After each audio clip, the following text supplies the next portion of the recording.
Welcome, everybody. My name is Carl Caravel. Tonight I am joined alongside OMD, and this is, Turnbuckle Talk. That is right. It is Tuesday, and we're going to be talking about some drafting new happiness over the course of this probably about hour ish. OMD still has music and stuff playing. I don't understand how because everything has been paused and turned off. And I even muted the background music. So that was interesting. That Yeah. definitely was interesting. OMD, it is Yes. good to see you. So I had a coworker of mine today kind of tell me that he feels that we are going to have a much milder summer than we have in the past because of the mild winter that we Right. had. And I had to kind of remind him of a little saying that kind of goes, April showers bring May flowers. Now Yes. that's something that one of those little sayings that we've kind of heard growing up throughout the years, and we've had lots of showers in this April, so I'm hoping that really it does bring us some May flowers and nicer weather. What are some of those um little sayings that you remember growing up? One of the ones that I remember growing up with through my family was the sun is high, the grass is riz. I wonder where the birdies is. Now I Okay, don't know. Yeah, interesting. I was brought up with that one through my dad, so I'm not sure. But yeah, definitely hoping we're gonna have a much milder, not necessarily milder, but a much drier May. Right, and I hope so too. I definitely do. You may notice that we're missing one member of the team here tonight. We are missing Chris Best. He is in the chat, though, with CBRS Entertainment over on YouTube, saying, Good evening, gentlemen. Hope you have a great show. And that we've had nothing but rain for nearly a week now, which is very, very true. Tamati Zin, hello. Thank you for stopping by Turnbuckle Talk, a pro wrestling podcast. One of the other sayings that I used to hear growing up, and it reminds me of someone who has passed away, but I don't believe that she even created it, but it came out from somewhere. It was, see my finger, see my thumb, see my fist, you better run. And anytime that any of us kids got a little out of line, that's what Kathy would say to us. It was always, always those words. And it's really good just to kind of look back and reminisce, especially Yep. after someone has passed. Absolutely, absolutely. And I mean, there's always the classic, if you don't stop crying, I'll give you something to cry about. Right. Oh, yeah. Heard that definitely a lot growing up as well. Well, everybody, as we said that this is Turnbuckle Talk, we are looking at episode number 370 on April the 30th, 2024, Drafting New Happiness.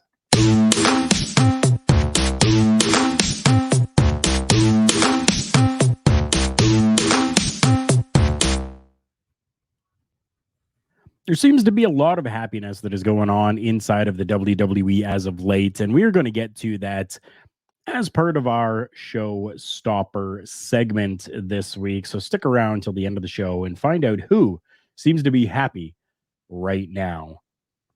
But a huge thing actually happened over this past Friday and Monday. A huge monumental thing. We're going to start with SmackDown because that's where everything started. And they did the draft for 2024. I'm just going to go quickly through the names that SmackDown picked. Now we need to remember that this is not the entire roster of the WWE, but this is just who was picked. So if you were already on that show and didn't get picked, you stay there essentially. There's no change for you. No. Unless you're the champion, then you stay exactly where you are. And that brings us to Cody Rhodes, the undisputed WWE champion. SmackDown continues with keeping Bayley, the women's champion, Logan Paul, the United States champion, and A-Town Down Under, the tag team champions. Now, over on SmackDown, on your screens on Friday nights are going to be Bianca Belair, Carmelo Hayes, Randy Orton, Nia Jax, LA Knight, The Bloodline, AJ Styles, Andrade, The OC, Baron Corbin, Cedric Alexander, and Ashante the Adonis, Jade Cargill, Kevin Owens, The Pride, Tiffy Time with Tiffany Stratton, Legado del Fantasma, Shinsuke Nakamura, Naomi, Chelsea Green, and Piper Niven making a move over to SmackDown. Pretty Deadly, Candice LeRae and Indy Hartwell, DIY, Blair Davenport, Apollo Crews, Giovanni Vinci, and Tegan Knox. Quite a few names on there. And I believe that this is really going to kind of give us the landscape for the next year of who is going to be showcased on our televisions. What do you think about that? Absolutely. I love it. SmackDown did very well. Though for either brand, there was no earth-shattering kaboom, so to speak. Right. But I like it because it's the consistency, the stability. They said it, it's about tweaking your roster around what you already have. Yes. Big name that I was actually surprised to not see move one way or the other or get drafted was Jimmy Uso. Ah, right. Right. I mean, I guess so they kept the bloodline on SmackDown. Yep. Right. So I guess that kind of just makes sense that we wouldn't do anything with Jimmy. Leave him on SmackDown so that they can still kind of maybe have that feud that has been going on between all of them. I think that that's a very good idea. And I'm glad that they did keep it that way. Now, you know that I prefer Monday Night Raw because I can usually do the Raw Patrol that you can see here on Turnbuckle Studios, YouTube, and Twitch. But I think I would have liked to see Randy Orton be a name over on Monday Night Raw. I am a fan of Randy Orton, and I think that Randy Orton and LA Knight on my screen is something that I want to see. So I might have to start watching a little bit more SmackDown because both of those names are over there. Absolutely. Honestly, I kind of like the fact that they kept Randy on SmackDown because that's where he signed with when he returned just after Survivor Series. So he hasn't even had a full year back yet. Right.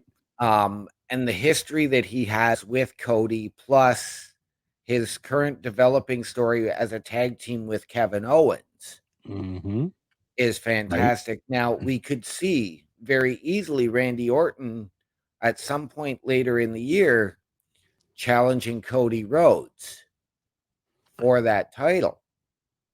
And we could. And that would be very good for both of their legacies. Right. Oh, very much so. Very much so. I see what you did there. I see what you did.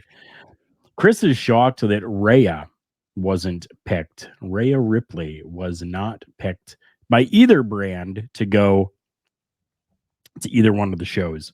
So she stays. She stays on Raw. That's it. They haven't even announced who is a free agent yet. True. With the exception of one name that I just read just before we came on, that being Brock Lesnar is listed as a free agent. You know what? Because we have the internet available to us, we can do this live right now. Just let me go and take a look and see. Click on Superstars and it actually gives you the option to do a drop down for free agents. So interesting. Okay. The only free agents, there's 5 of them. We're Okay. looking Brock Lesnar. Logan Paul is a free agent. MVP, Omos, and R-Truth. Interesting. And it's funny because R-Truth as a champion is locked in on Raw. Logan Paul as a champion is locked in on SmackDown. Mm-hmm. So Yep. it's definitely going to be interesting to see where things go from there. If they move brands or go and do something on another brand when they drop those titles. Right. It's going to be really interesting. I mean, will that allow then R-Truth to be able to just go anywhere he wants, whether it be NXT, whether it be SmackDown or Raw? I think it's going to be fantastic in that respect. I would love it. Absolutely. Having R-Truth on our screens every show would be absolutely incredible. The guy is pure gold. Oh, he is. He is. And not just because of his comedicness, like the comedic gold is fantastic, but you also get his in-ring abilities are beautiful. Tamati Zin, thank you so much for the sub over on Twitch. I appreciate you. And after the show, we will give that back as well and give you a sub too. Chris is saying, I mean, it did feel like they were setting some things up for Logan Paul on Raw last night. True, but I think that more has to do with Prime as opposed to the WWE. Yes. Yeah. I think because of that sponsorship that is there, I think that is where things kind of come a little bit different into play. Yes. We talk about Monday Night Raw. Let's go through their draft picks here. World champion Damian Priest. Women's champion Becky Lynch. Intercontinental Sami Zayn. Tag team Awesome Truth. The rest of the names that were chosen include Jey Uso, Seth freaking Rollins, Braun Breaker, Liv Morgan, Ricochet, Sheamus, Alpha Academy, Kiana James, Shayna Baszler, Zoe Stark, Alba Fire, and Isla Dawn, which I'm excited for. Ivar, Imperium, Damage Control, CM Punk, Braun Strowman, a returning Braun Strowman, the entirety of the LWO, including Carlito, ? Drew McIntyre, Judgment Day, Ilya Dragunov, The New Day, Lyra Valkyria, The Final Testament, Big Bronson Reed, Natalia, Caden Carter, and Katana Chance. Ah, yes. And then Odyssey Jones, Dijak, the Creed Brothers and Ivy Nile, and New Catch Republic. Yes, they have more picks because, well, they're a 3-hour show as opposed to SmackDown that's a 2-hour show. I had people asking me about that today while I was doing my shoot job. Right. Any names on there that you want to talk about, that you want to touch on? I think the big ones that really stand out for me are Alba Fire and Isla Dawn for the women's tag team division. Damage Control. Yes. Please. And New Catch Republic, because that is going to be an interesting add to the Raw tag division. Oh, yes, it definitely will be. Chris is saying, I love how the majority of the NXT picks were women. I didn't have her on my radar, but I'm interested in what they will do. with Kiana James. Yep. She certainly wasn't on my radar either. And Chris, you and I watched as we did our first ever SmackDown Patrol, or we'll call that SmackDown Patrol for now. Yeah, for now, we'll see. We'll see what This happens. past Friday. And yeah, so it's very interesting. I didn't think she was ready. So we do have to sort of wait and see.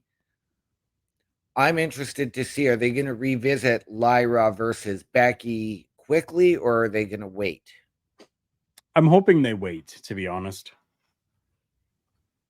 I'm hoping they wait. Give us just a little bit more time, for everyone to kind of get refamiliarized before we jump back into all of this, right? Yeah.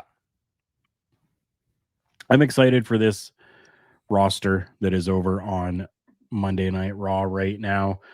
The Final Testament. I'm hoping that their name being chosen, that all of them are maybe going to get more screen time, I guess we Yes. could say.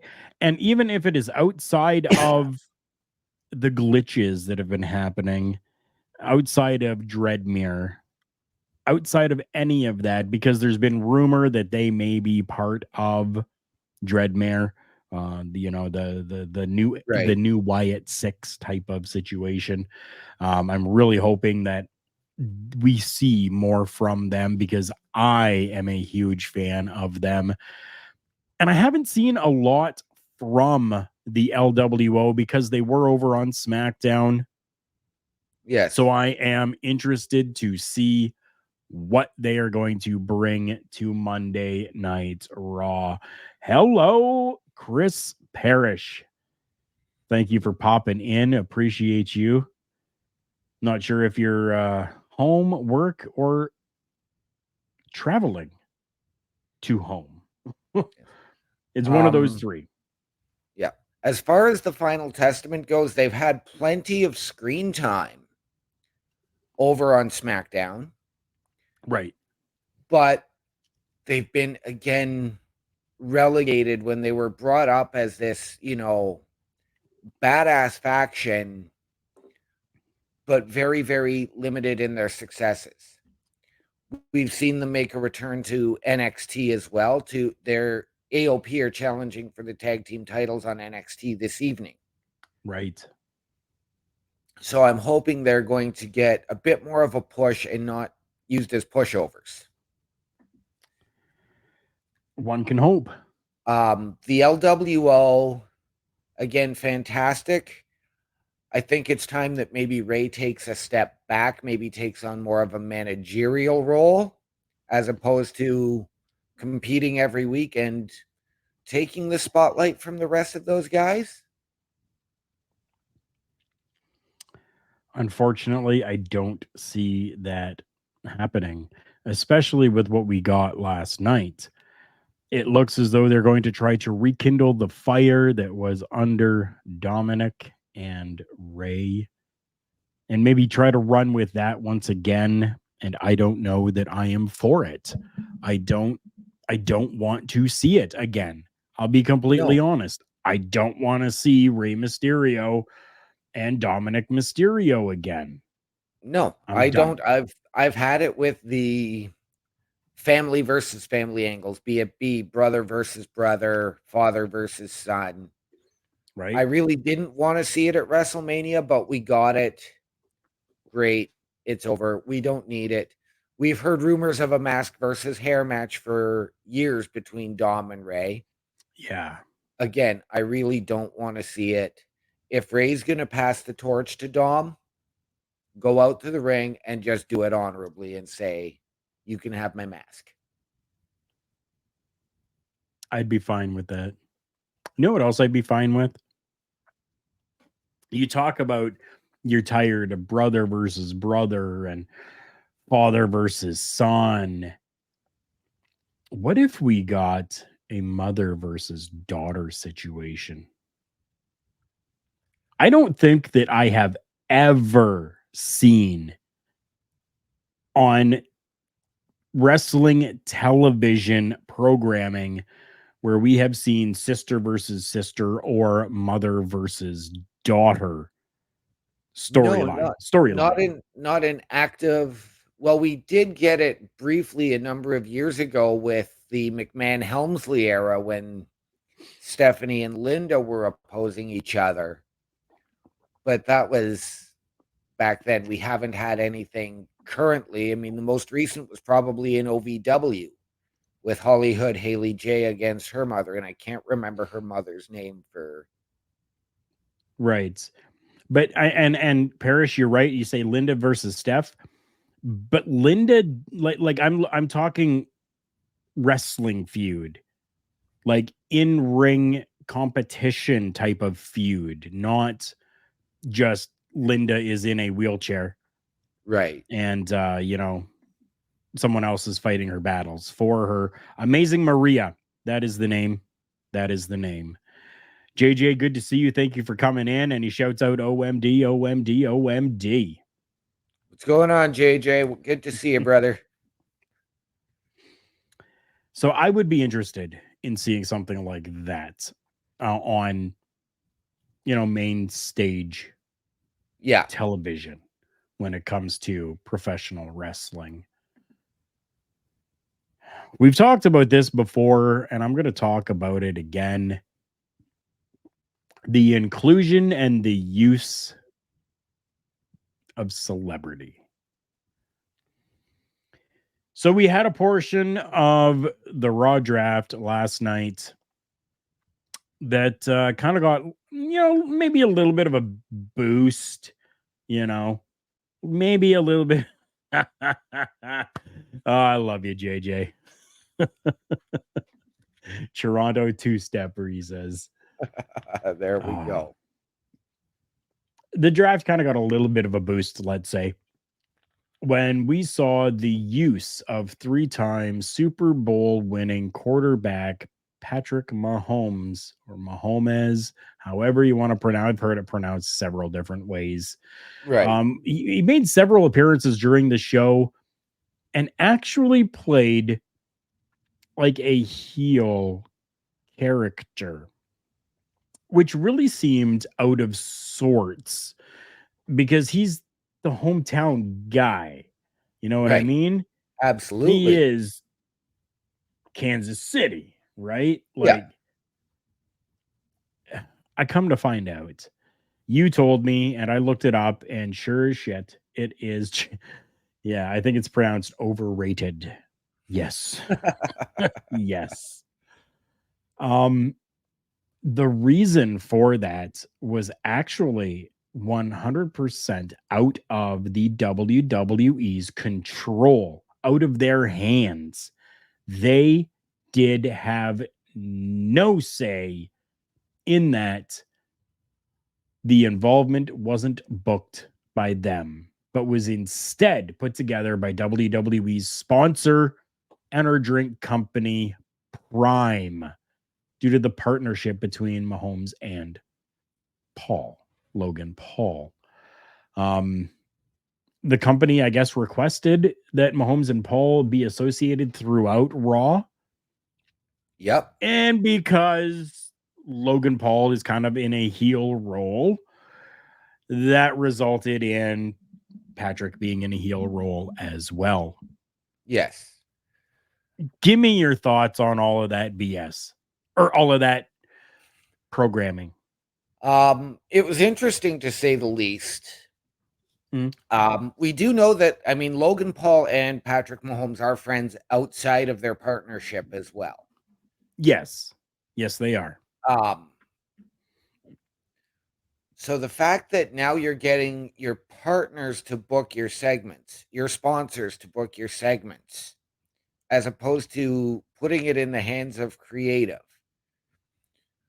would it not have been better to see, especially in where you're the face of the community, him maybe take his 3 Super Bowl rings and either shove or knock Logan Paul out? Or just put his finger up and go, no. Like, that's all they needed to do, and put the rings into his pocket. But I mean, we are talking about a multi-billion-dollar corporation again, so it's a case of the money talks, the BS walks. Mm-hmm.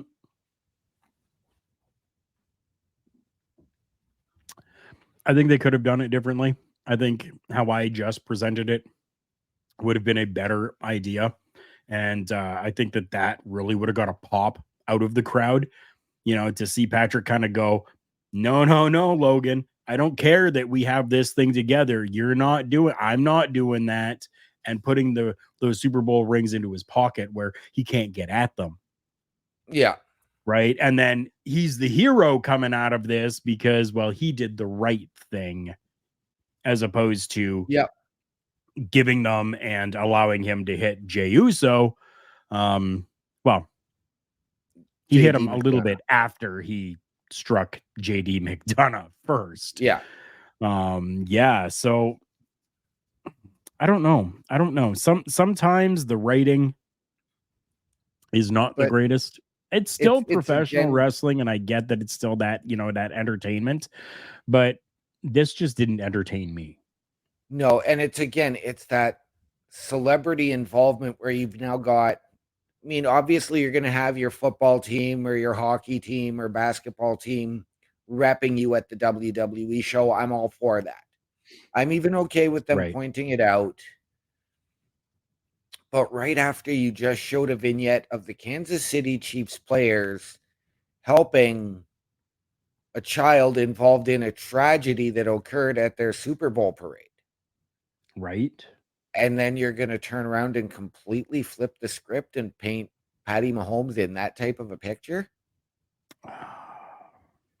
So it's the celebrity involvement that doesn't need to be there. And you've already got a YouTube celebrity and influencer in Logan Paul wearing your company US title. What more do you need? Right? I don't know that there is much more that they need. I really don't. You know what I do need, though? I need Dark Side of the Ring. Dark Side of the Ring is actually partnering up with The Rock and $7 Productions and giving us a docuseries that I am actually really, really excited about. The Rock is going to executive produce Who Killed WCW. It's going to premiere on June the 4th on Vice TV. And the show is going to examine the downfall of WCW. And it's going to feature exclusive, in-depth interviews is what we are getting right now. $7 Productions is also serving as executive producers, as will Vice TV's Lee Hoffman, Evan Husney, and Jason Eisner. So there's quite a few names that are going to be working on this. The Rock even, he also executive produced Tales from the Territories for Vice. Right. So I love seeing The Rock getting out and doing these different things as well, getting into more of the production of things. Yes. Now, we have seen numerous times, we have seen the WCW story. Do you feel that this 4-part docuseries is going to be just the same stuff that we've kind of already seen and heard? Or do you think because of who is involved with this, Dark Side and The Rock and $7, that we're going to actually get something different? I think with Dark Side, it's not going to be as WWE centric. But that is where The Rock and $7 production sort of worries me, with The Rock on the TKO board of governors. Right. Right. Like, because we've had the rise and fall of WCW and all of that has Yeah. been very WWE centric. And we all know of, the famous, I just bought my competition.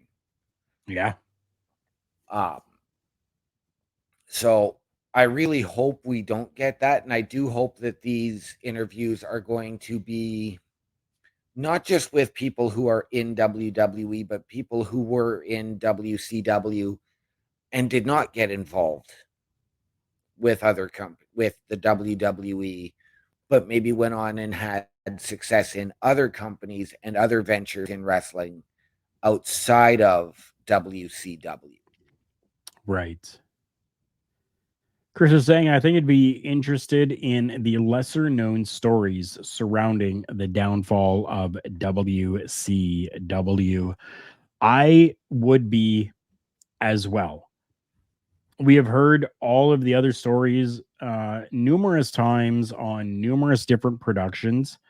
I'm really hoping that we are going to see lesser known and something different from this. Especially, like, I couldn't even, so that we didn't get flagged for anything. On YouTube, I did not include the word killed. I didn't Right. include that word in the description because I didn't want anything to get flagged.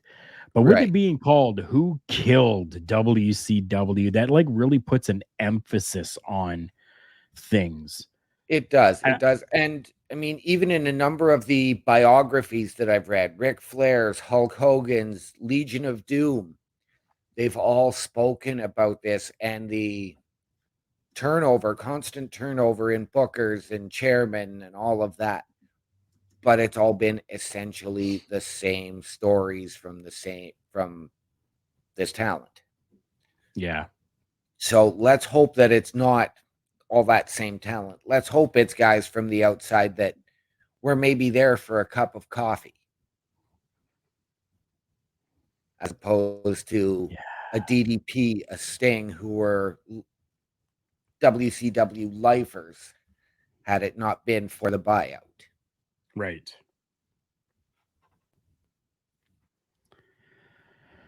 So some people have said that WCW is still alive and well, even though The Rock is going to produce Who Killed WCW. The reason why people say that is because of one man named Tony Khan. Now, I hear a lot of people kind of throw some shade at Tony, on Tony, for AEW. Yep. Tony's around our age, Yeah. little younger, but around our age, which means that he would have grown up with WCW versus the WWE. Yeah. He saw the meteoric rise that WCW had. And I think he's trying to capture lightning in a bottle for a second time. Yeah. And that's where a little bit of a downfall comes in. But that brings me to kayfabe.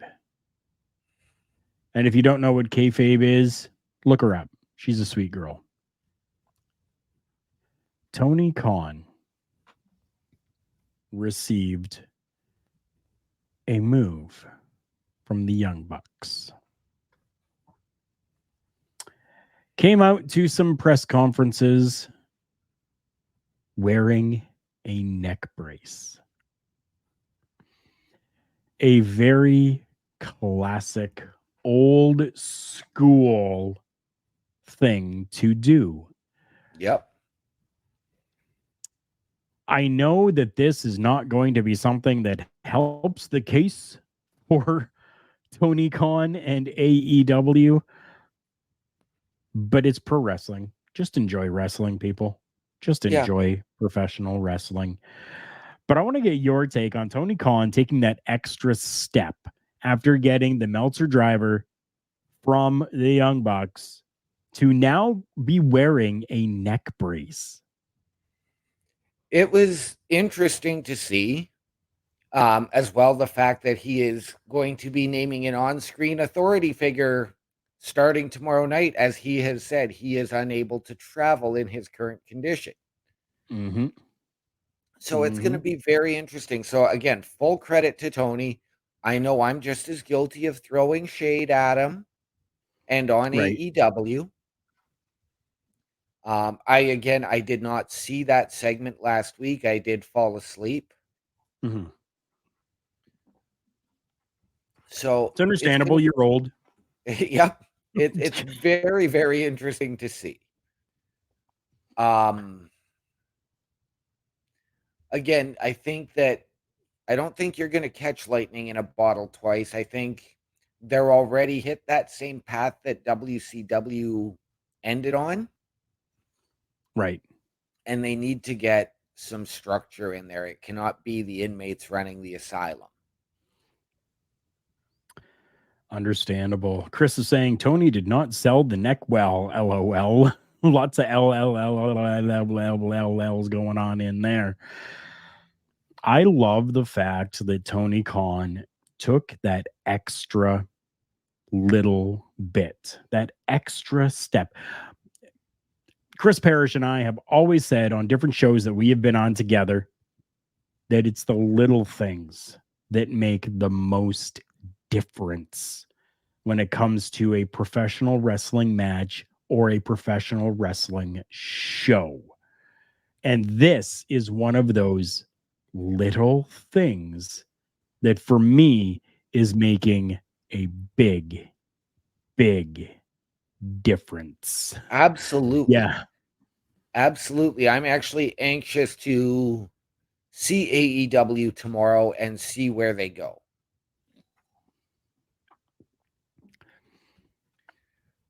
Chris is letting us know that Tony Khan kept bobbing his head around like he was D'Lo Brown. Oh, yes. If you guys haven't heard, D'Lo Brown is coming through Ontario. Yes. So if you're in Ontario, you and I both know there's nothing funny about concussions. There's nothing funny about neck problems. So I don't know. Like I said, I didn't get to see that segment where Tony took the Meltzer driver. Right. And we all know that I'm not a big fan of the Bucks. Yeah. So yeah. That's so very it well known. really would have been probably a washout segment for me anyways. Right. But I'm interested to see where they go. Gotcha. With Dynamite tomorrow. Gotcha. We have talked about one con. Let's go and talk about knee injuries. Because Chris is saying there's nothing funny about knee injuries for me at the moment. Yes, that is one of the reasons why he is not with us tonight. He does have an injury, and the medication that he has is kind of throwing him for a little bit of a loop. Yeah. But it's all good. It's all good. We talked one con. Let's talk another con. You brought this up to me. Discuss Nick Khan for a few moments.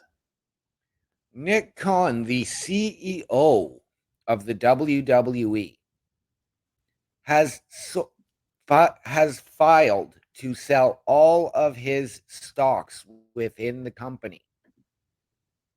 Okay. And there was 230, I can't remember the exact number, but it was going to make him even wealthier than he already is. Significantly wealthier.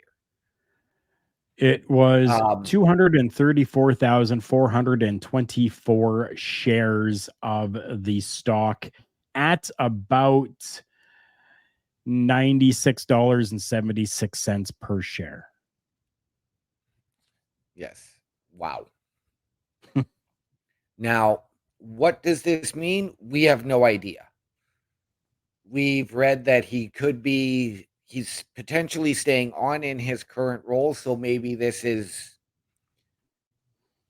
just a way for him to now protect his investment, protect himself. I have read somewhere, and I have been looking, that it could potentially be because he was named as a figure in the Vince McMahon lawsuit. That is only potential and speculative, so I don't know, because I could not find the article again. Right. So we don't know. Maybe this is TKO covering themselves as well.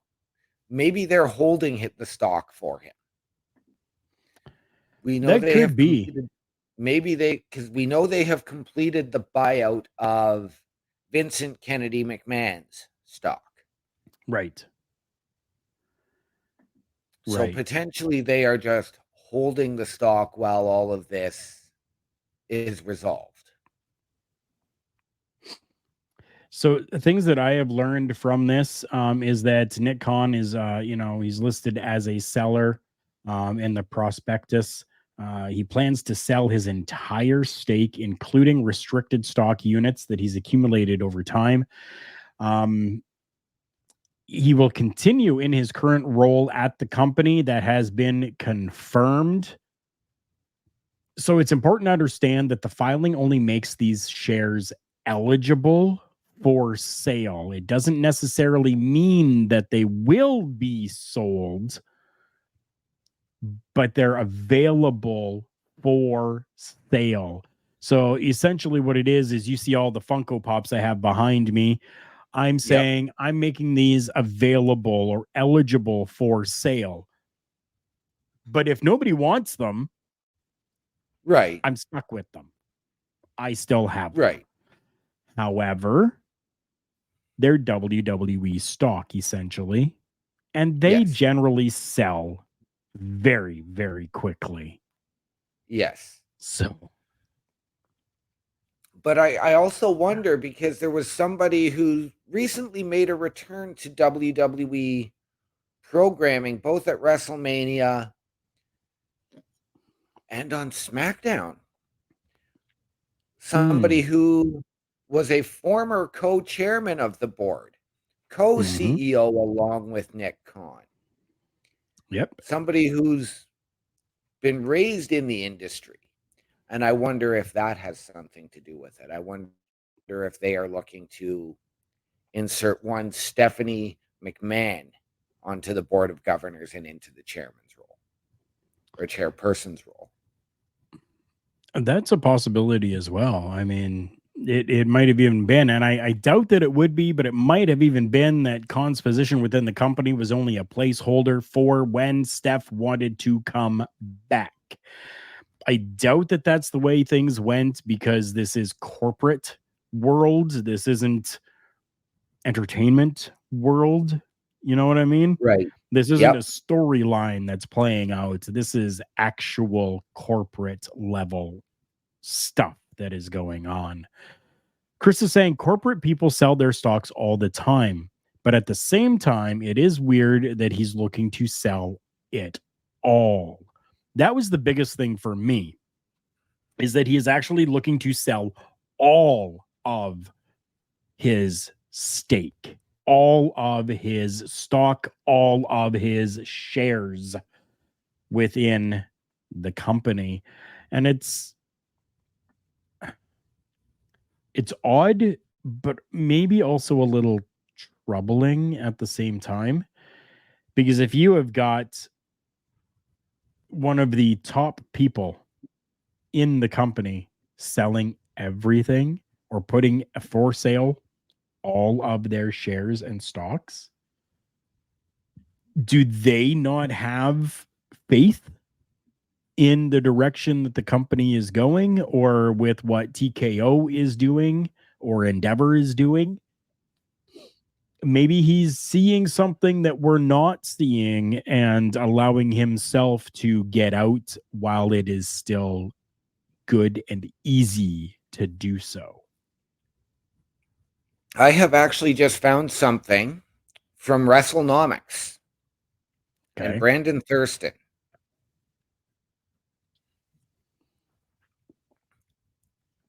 Okay. And it says, I don't see Nick Khan listing all of his shares for sale as some kind of omen, despite flailing online about it. All of his shares, as well as all of Vince McMahon's shares, have been listed since September. Suddenly, attention is being paid for confused reasons. Vince has made sales. There are no records of Nick making sales yet, which would be required due to him being a board member. Mm-hmm. If you're thinking about if or when Nick might leave WWE, your focus should be more on the fact that his 5-year employment contract expires August of 2025. Nick Khan's employment agreement, which has been public since he joined WWE in 2020, though this is amended 2022 version, related to his TKO stock, his employment contract promises him millions of dollars in equity, some of which already vested, 16.5 million of which won't vest until September 30th, 2025. Additionally, his contract says some of his compensation is paid in stock based on performance. Okay. In other words, even if he sold every share as he could as soon as possible, he would still have a significant and direct financial interest in the performance of TKO shares due to performance compensation and millions in shares that won't vest until after his current employment term expires. Which means regardless of whether he sells, he is going to get paid and paid for a long, long time.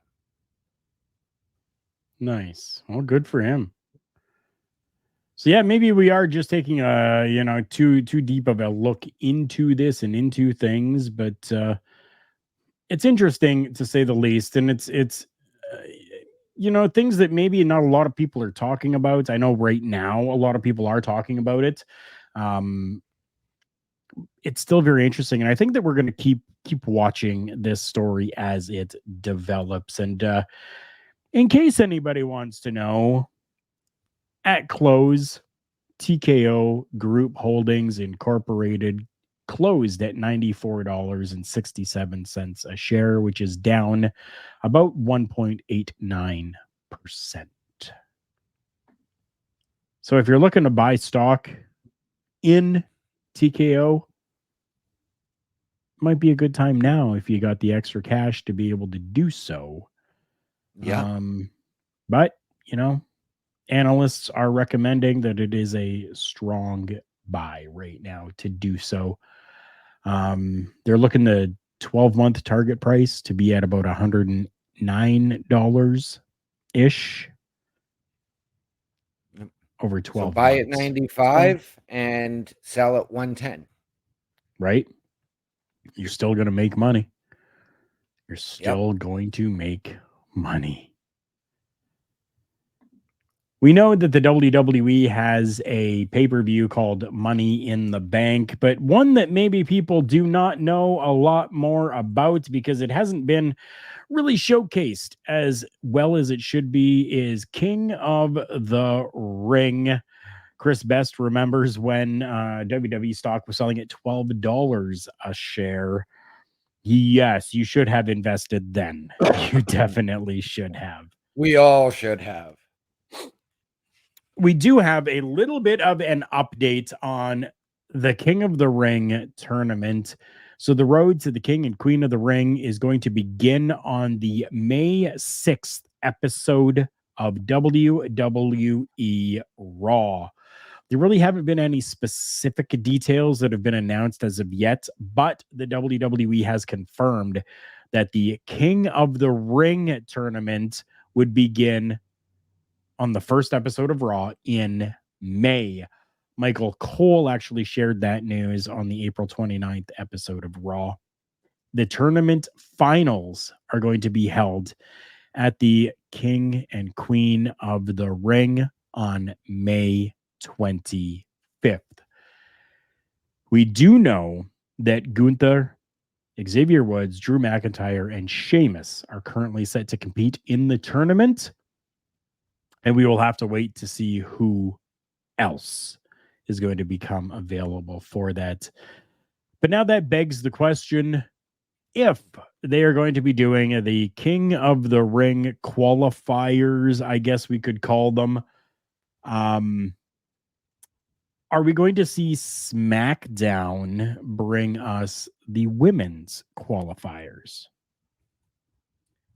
I hope so. It's going to be very interesting. I think we should have members of both brands. I actually stated last night I have Giovanni Vinci entering and probably potentially being a first round opponent for Gunther. But that was Right. also going under the assumption that I know you and I would both prefer of it being a one night tournament. Yeah. I would prefer it to be a one night tournament. As opposed to this, let's qualify, let's have our semifinals, and then just do the finals.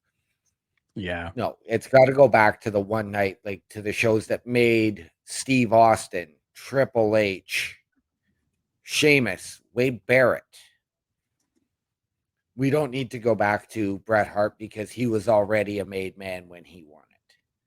Yep. It even made Owen far more credible than what anybody believed he would have been. No, I agree with that. Definitely. So I hope that there's involvement from both brands, and I like potentially I'd rather see SmackDown just announce.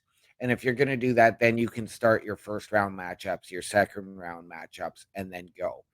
But I'd also rather it be 16 people and whittle it down to the 2, as opposed to 8 if you're going to stretch this out. Right.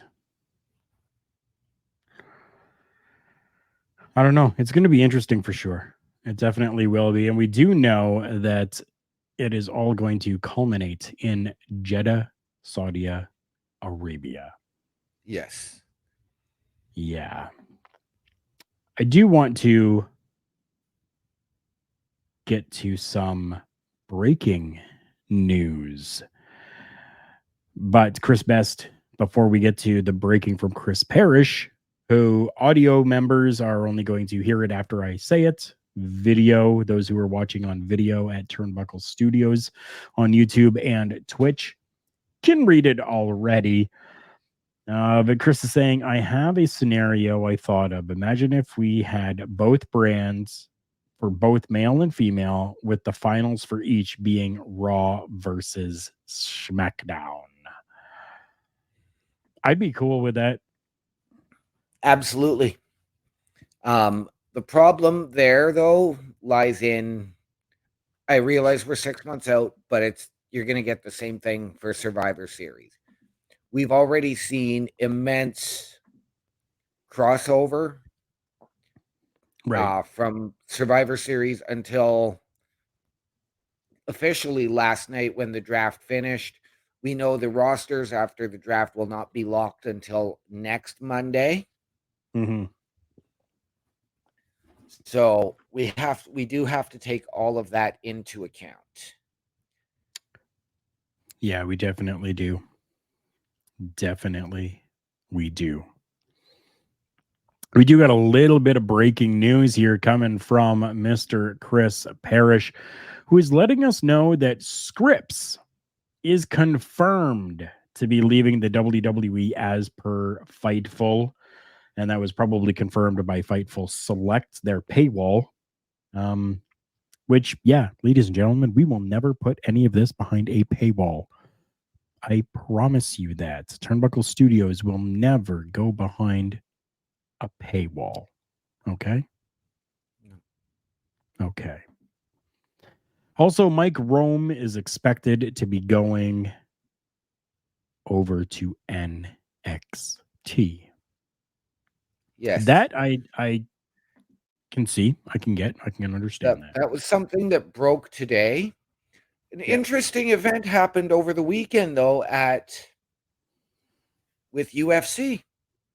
Okay. And that was their ring announcer got sick. Okay. And former WWE ring announcer Charlie Caruso, actually, she was just a backstage interviewer, but Charlie Caruso took over the ring announcing duties and was the first female ring announcer in UFC history. Nice. Good. Good for her. Chris Best is telling you that Survivor Series hasn't been SmackDown versus Raw in years. Well, maybe this new era needs to change that. This evolution era needs to change that. Yeah. That would make me happy. Just as there are stars within the WWE right now who are happy with where things are and where things are going. And one of them has come forth and let us know that they were not a fan of the era before Triple H. And I don't even want to say era, but a fan of the WWE before Triple H decided to take the reins, or was given the reins, or Roman Reigns, or reigning men. I don't know at this point, but I digress. That person is Gunther. The Ring General Gunther has come out and said that he was not a fan of the WWE pre Triple H, and that he is much happier now. Now, we've talked about this multiple times on the Raw Patrol, where we can expressly see the joy and the happiness that is in the faces of these stars right now. What are your thoughts on Gunther coming out and actually saying this? I love it. They've been given a little more freedom in terms of their promos, in terms of their in-ring. Right. I've long been a proponent saying that for years they were called up to the main roster and bastardized. Okay. As opposed to being able to go out there and be who they are. Part of that probably comes from growing up watching the Hulk Hogans and the Ultimate Warriors and seeing those larger than life superheroes, to then, well, okay, now it's just about the dollars and the cents, and we're not getting the entertainment aspect. Right. We are looking now at Triple H's classic NXT class having come up and made their waves on the main roster, while he's come over from NXT and running it there to now taking charge of Raw and SmackDown as well. Mm-hmm. He's got a fantastic team behind him, and I think his team is probably a lot happier and creative, as opposed to, let's just write the same thing over and over for the same person. There are Which two happens things, a lot. right? Quote from Miro today, actually, Okay. and this was because he's out, and it's one of the things why he was influenced to go to AEW. The two things that make wrestlers happy the most are cash and creative. He was, of course, paid a lot of money, but he has a lot more creative control, a lot more creative freedom. And this Okay. isn't back in the day where we've got Kevin Nash, Hulk Hogan, Scott Hall, and guys like that calling the shots on their careers. This is everybody working together. This is what wrestling is supposed to be, the locker room, the camaraderie. Right. Supposed to be. I think it's absolutely fantastic, though. I think it's great that everyone is having more fun again. And it really translates to the fans as well, and it translates into even what us as content creators and podcasters are even doing. As you guys saw, and if you haven't, go and take a look at the beginning of the show. You will see a brand new introduction that we have put together, and I'm going to be working later on creating a new outro for us as well. But I wanted to make sure that we got at least an intro and a jingle in there as well. And just to kind of brighten things up, because I'm happy about professional wrestling and I am happy about being a professional wrestling fan once again. Not that I was ever sad about being a professional wrestling fan, but it just seems fun and exciting to be a fan and to see how pro wrestling is growing once again. Absolutely. So if you're out there and you have the chance to go and see an indie show, go and see it, because you never know who you're going to see. If you don't have to go to a mass production like a Raw or a WrestleMania to enjoy wrestling. It's one of the reasons why I'm actually a huge Impact fan. It's got that independent show vibe. It does. It does. Yeah, it's So absolutely you fantastic. get that vibe versus the mass production and the pyro. You can equate an independent show and a mass production to a rock concert and a rock festival. And you and I have done all of Yep.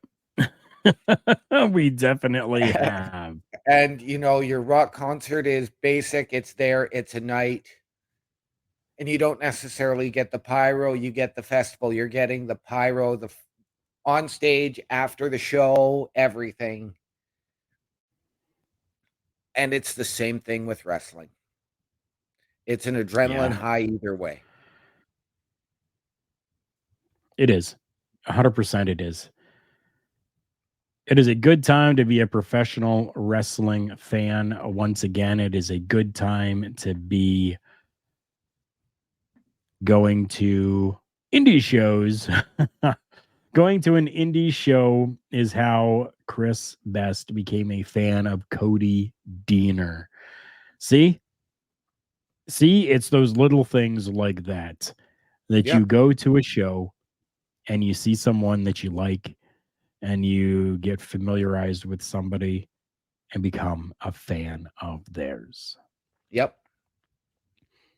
We hope that each and every one of you will become fans of ours as well. If you are listening to this on audio format, we welcome you to join us Tuesdays at 8:05 on Twitch and YouTube at Turnbuckle_studios on YouTube and at Turnbuckle Studios on Twitch. OMD, where can the people find you? The people can find me on Facebook under my real name, Daniel Hrycyk, Hrycyk, on Snapchat, One Man Dynamic, capitals on O, M, and D, on Twitch, OMD17, and on Discord at OMD6370. Visually, they can catch me right here every Monday with yourself, Chris Best, Chris Parrish, Bubba Duke, doing the Raw Patrol. Every Tuesday with you and Chris Best right here on Turnbuckle Talk. Thursdays with Bubba Duke on the Boar's Nest. And that is at youtube.com/@BubbaOMD. And now, as we debuted last Friday, we will be introducing a SmackDown Patrol type thing on Fridays with myself and hopefully Chris Best if he's feeling better. Mm-hmm. So that it's more entertainment, more content for you, and watch along. You'll get our live analysis and reactions. We hope that you'll be able to join us occasionally on a Friday too. I know you're busy with the shoot job. Unfortunately, yeah. No, it's good. It's good. Like I said, it's a good time to be in the world of professional wrestling, and this shows it right there. The way that we've been able to grow Turnbuckle Studios from having one show to having a multitude of different shows, and even putting more shows in there because, well, we can, and because the availability is there for it, really shows and attests to the rise that professional wrestling is having once again. Yeah. Yes.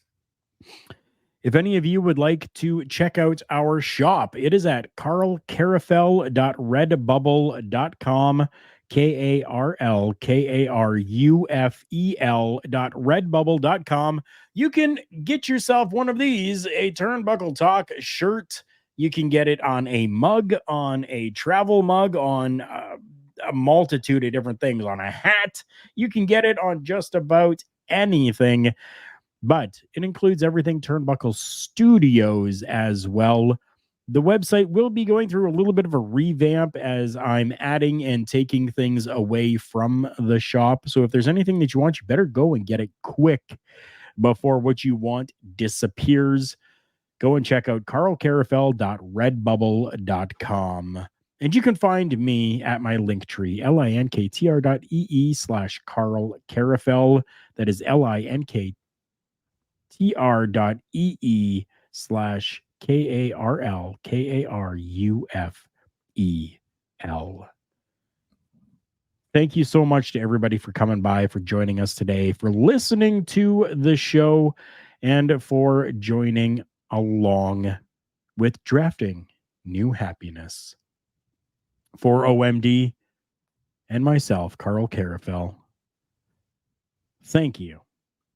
And remember, everyone, the world's a scary place. Take care of each other.